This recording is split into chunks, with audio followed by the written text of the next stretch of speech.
Eç kaçan bay bolboysun. Bir iyilikке jetpeysin, жақшылыққа жетпейсің, жақшылық көрбөй өтөсүн, кор болуп өтөсүн бул дүйнөдө. Эгерде атаңды кор кылсаң, эгерде урматтуу мекендешим, келишпестик болуп, анын атынан сүйлөп коюп, атаңды басынта коюп, же уруп коюп, ата-энесин ургандар бар бүгүн, Аллах сактасын. Кайша сөз айткандар бар. Кечирим сура. Аздыр телефон чалып, алыста болсоң, сапарда болсоң, эгер жакын болсоң, үйгө барып кечирим сура. Атаке, иттик кылыпмын, кечириңиз мени деп. Кечирим сура, урматтуу мекендешим. Бүгүн бар, эртең таппай каласың. Бүгүн бар, пайдаланып кал, дуасын ал. Ата-энең бар, сен со жүрөсүң, не соокта жүрөсүң. Урматтуу мекендешим, ок кылдым, ак кылдым деш шарт эмес. Бир ыраазы болбой калса, көзүнөн жаш агызсаң, толдурсаң, ушуну туура эмес кылды десе, бул наразылык белгиси.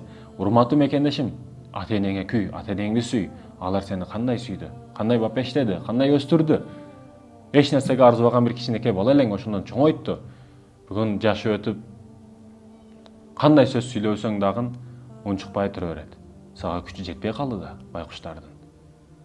Урматтуу мекендешим, ойлонушубуз керек, ата-эненин кадырын билишибиз керек. Эч качан бай болбойсуң, кор болуп өтөсүн дүйнөдөн. Эгерде ата-энени наразы кыла турган болсоң. Ата-энени ыраазы кылсаң, бул дүйнө акыреттен гүл болот. Бул 100% кепилдик менен айтам мен. Урматтуу мекендешим, ата-эненин кадырын бил. Ата-энең ким болбосун? Арак ичеби, нас жегеби, башка кылабы? Ата-энеден кемчилик издешке акың жок сен.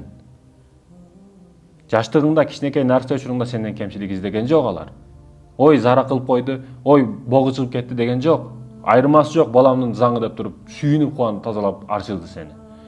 Ата-эненин кадырын бил, урматтуу мекендешим. Алар бүгүн бар, эртең жок.